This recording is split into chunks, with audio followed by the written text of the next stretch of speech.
everybody, what is up? It is Jiwon. Welcome back to my channel. Okay, so I wanted to finish up the story time that I did last video, and part 1 is going to be up here, I think. But basically, this is a story time on Angels by Mary and Keys, and if y'all are not caught up, basically the premise: Maggie Walsh, super type A, like very cookie cutter life. She's been married to her husband Garv for about 7 years. They've been together for 10.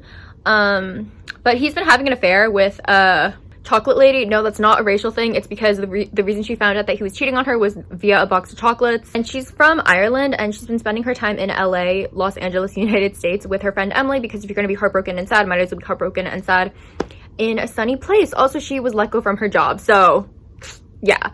And in LA, she's gotten a makeover, had a lesbian love affair, which, like, that just goes to show that she is deteriorating mentally, because she is straight. Like, she's not the type to explore, like, with the other gender. Not because it's, like, not anything against it. It's just, that's not what she's into. And then her family decided to visit her in LA. And luckily, like, she and the girl broke things off, because the girl was like, you're not really my type either. But her parents come, and they've been doing, like, touristy things. And she has also met up with her first love, Shay Delaney. And yeah, Shay Delaney, Garv, her soon-to-be ex-husband, and Maggie, they all went to the same school. And she actually dated Garv in high school, but she left him for Shay. So...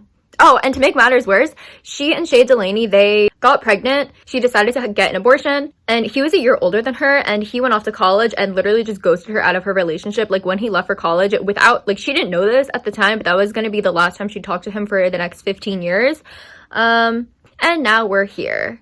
And then she bumped into him in Ireland. It was a super anticlimactic meeting, and then they met up again in LA because her parents love Shay. Like, her parents have no idea what happened. So they invited him to dinner. Shay drove her home, and they agreed to meet, except Shay bailed on her again. But then he called to reschedule, and so now she's actually meeting him tonight. But guess what? Garv had this perfect timing, because what does he do? He shows up from Ireland to LA to try to win Maggie back.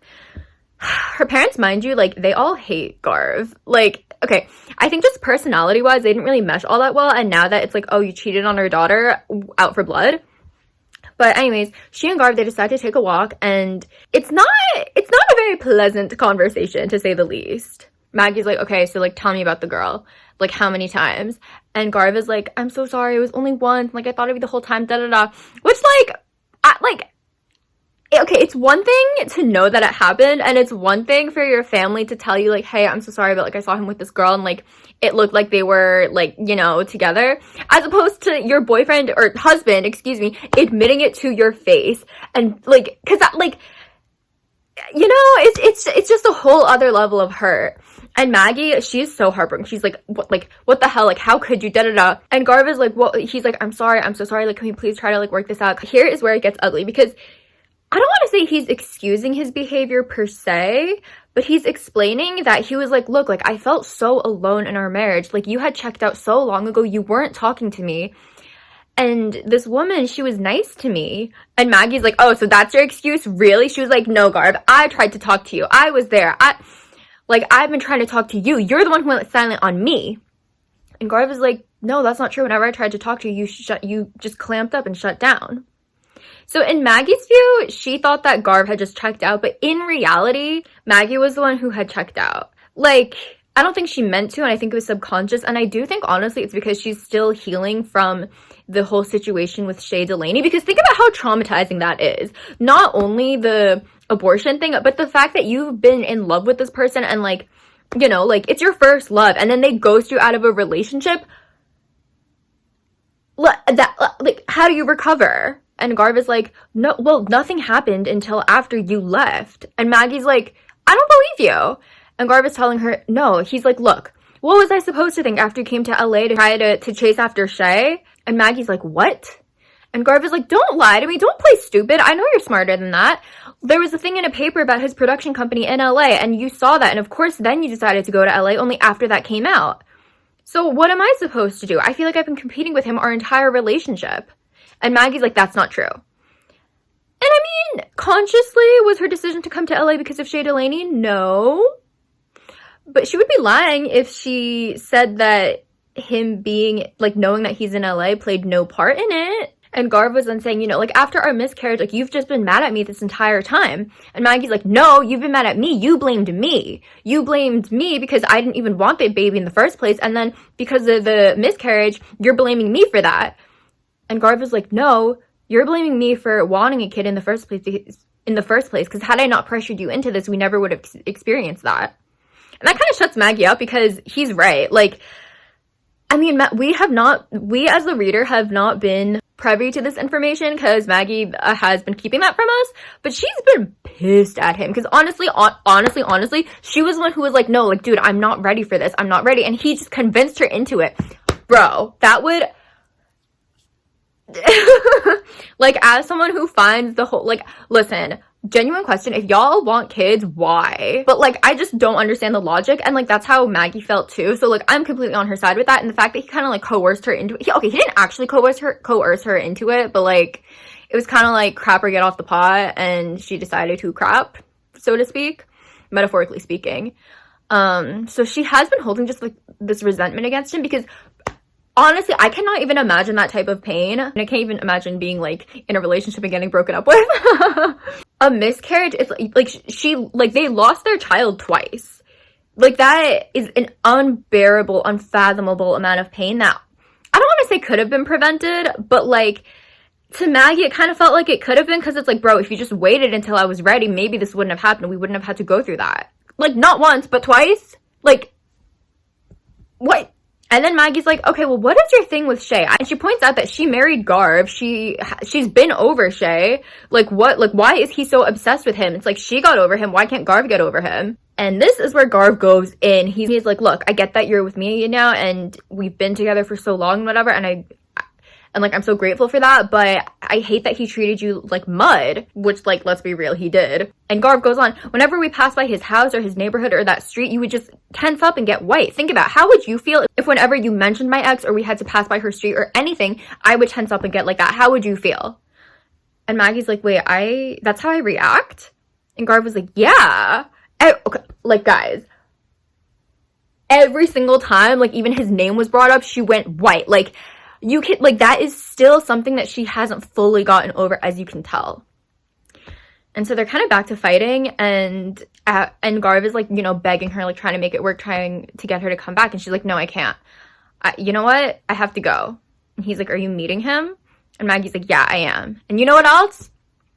I had a lesbian love affair. I don't think that's exactly the wording, but basically that's what she tells him. And he's like, oh, okay. Just, like, it just kind of adds insult to injury. But before she leaves, she's like, what happened to us? Like, how could this have happened? Because they still love each other very, very much. And he's just, like, they're both, like, kind of crying at this point. And he's like, we just got very unlucky.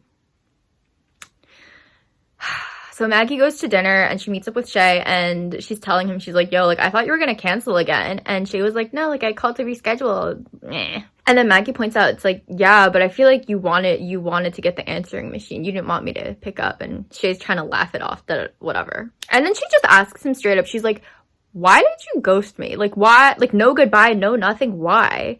And Shay tells her, he's like, look, I just thought it would be easier than having to do the whole breakup talk and, like, breaking your heart. Like, I thought we were on the same page. That page being that it was a high school relationship, and once high school was over, they would be done. Communication, my guy, communicate. And Maggie's like, oh, okay. And then Mr. Shay Delaney, Mr. Everyone loves him, he's like, look, Maggie, I'm never gonna leave my wife. And Maggie looks at him and she's like, okay. She's, like, taking a piece of bread out of, like, the bread basket, like, the appetizer bread. Yeah, you get it. And she's, like, picking it apart because she's gonna eat it. And she's like, uh-huh. And he's like, but, you know, I'm not always in Ireland. You know, when I'm there, I'm loyal to her and I take care of the kids, help her, everything. But I'm a family man.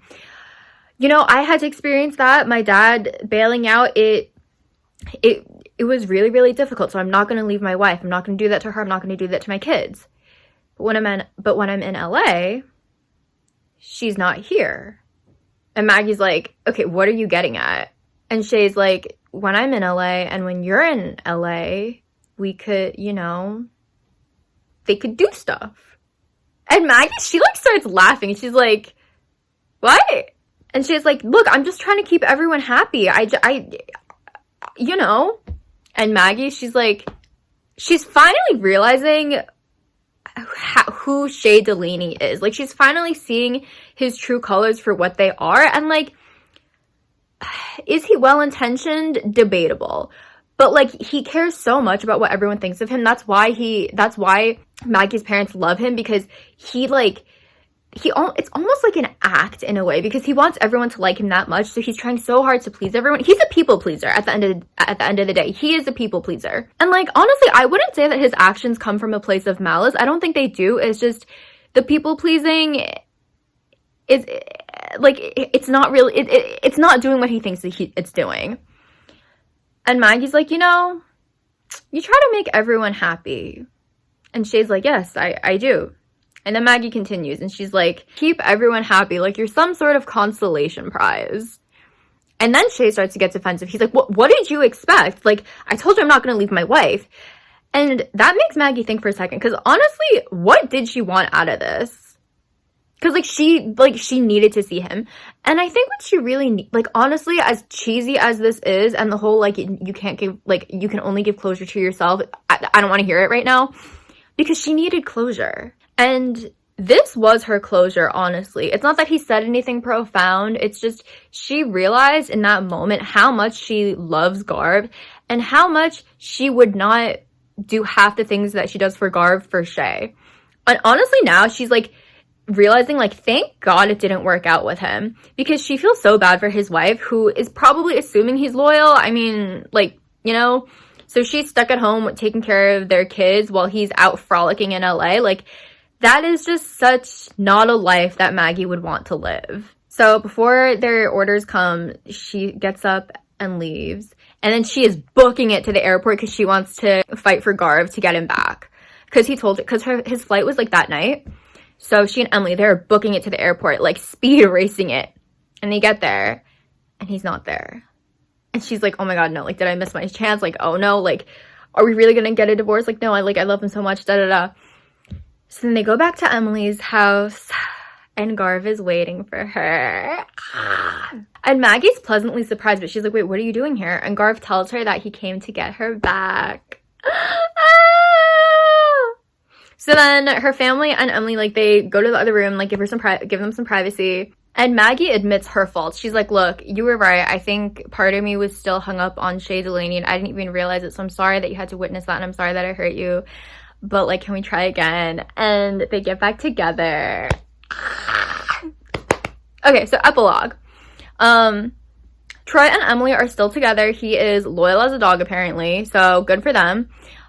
He also started some, like, I don't know what. I think he started, like, a production company or something, and it's doing pretty well. So they're, like, good financially. Oh, also, remember the Klondike barman on the beach? So basically, Maggie would go to the beach basically every day in LA, because you might as well be heartbroken at a beach. It's better that way, you know?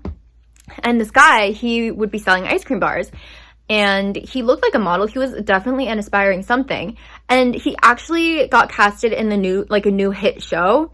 And when it first came on, Maggie was like, oh my God, no, I know him. He was a Klondike bar man. And of course, no one believes her, but that's him. Her parents and Garv, they're like working to get closer and whatever. But yeah, she and Garv are still together, and she's actually 8 months pregnant. So yeah, that is the end of Angels by Marian Keyes.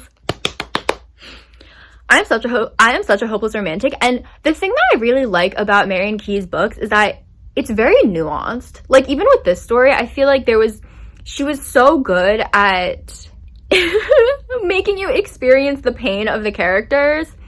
And she did a really good job, I think, at making the characters three-dimensional and, like, revealing just enough information and kind of, she did a really good job at, like, giving different sides of what actually happened when it came to Maggie and Garv's relationship, of, like, how Maggie perceived it versus, like, what was actually going on. So I really like that. And I also like that it was a happy ending. So yeah, that is the end of that story. Oh my God, y'all, okay, I had such a vivid dream last night. So in the dream, my crush and I were dating. So that was like fun. And then in the dream also, I was friends with Hannah Bong. Like she's Pangchan's sister, like Pangchan from Stray Kids, his sister. So in the dream we were friends, and we were in Korea, and we were waiting for Felix to arrive, and Hannah was like, oh, like let's get him like a welcome like gift souvenir kind of thing. And I'm like, okay, sure.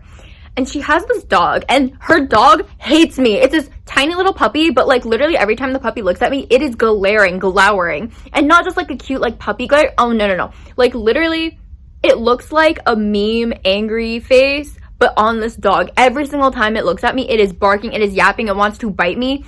And like Hannah is like, oh no, I'm sorry. He just gets kind of like agitated. And I'm like, no, it's not agitated. This dog hates me. So we're in line, and I think we got Felix like a pencil and like a sticker thing.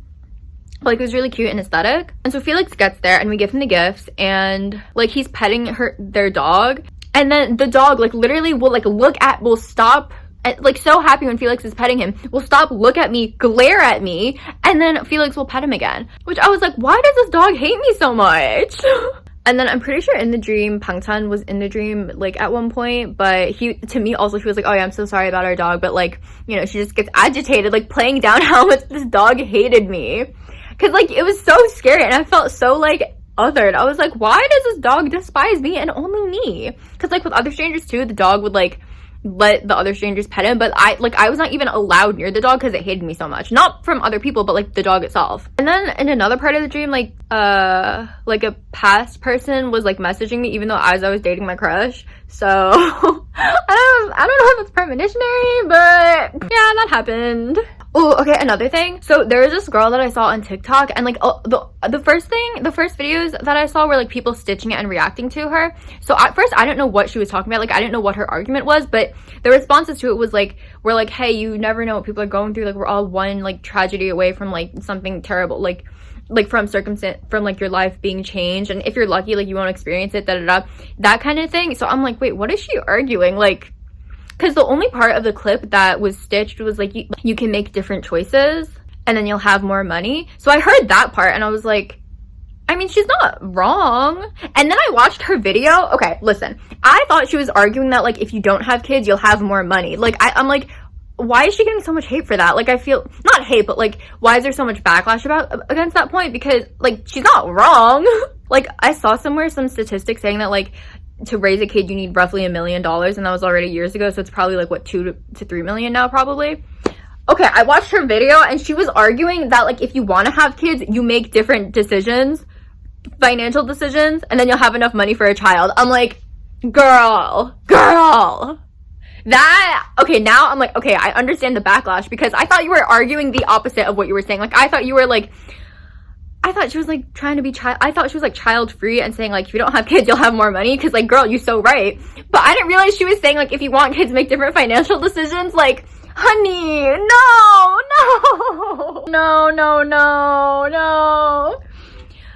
Like, don't get me wrong, it's like, yes, work hard and everything, but like, everyone works hard. I think people, like, I don't care what anyone says, to make a certain amount, like there has to be some sort of luck to like increase your finances to that degree. Like I don't care what anyone says, like hard work is the baseline, and then after you need some luck, right circumstances, right people, like you get what I'm saying. So seeing that, I was like, okay, I understand why people are giving you so much backlash, because like, what did I just hear? Because honestly, I feel like, look, not a guarantee, obviously this is for entertainment purposes only, but I feel like if you don't have kids, I feel like you have a 30% higher chance of having more money. I'm not saying you'll be wealthy, but like to argue the opposite, like, hun, what? No. But okay, another like internet related thing, well, a couple of things, but like, okay, first thing, being a fan is so fun. That sounds the way that sounds, but seriously, like, it's so fun being a fan. Like, I know Brooke Schofield talked about this in the Cancelled podcast about like how being a fan is fun. I fully agree with that. Also, another thing, when like, you know how fans will like speculate about like different celebrities and be like, oh, like I guarantee, like, or like with K-pop idols of like, oh, I know like these idols have beef, or like these celebs have beef, or XYZ, and then people will like comment back to that of like, you don't know these people, you don't know what's going on, blah blah blah blah blah. which, like, there's validity to that. It's like, yeah, you don't know, like, you don't know what's going on. That being said, though, I think people forget, it's like, the internet is made up of people. People are smart. And then my favorite thing, though, it's like when fans analyze something and then it turns out they're right, but, like, that proof doesn't come out until, like, months, even years later. But it's like, you were right. You clocked that correctly. Okay. Like, something that made me think of this is Amphitrite. So he's a psychic and he does, like, a lot of celebrity readings on YouTube. I love him. He's so entertaining. I feel like also he has, like, a switch almost. Like, okay, not in, like, a mental health kind of way, but in the sense of, like, he's so professional. Like, when he's delivering messages, I feel like it's, like, so professional. And then when he talks about his own personal life, it is, like, a completely different person, because then it's, like, more of his just, like, personal personality comes out. So I think that's entertaining. But he's so funny. I adore his readings and stuff.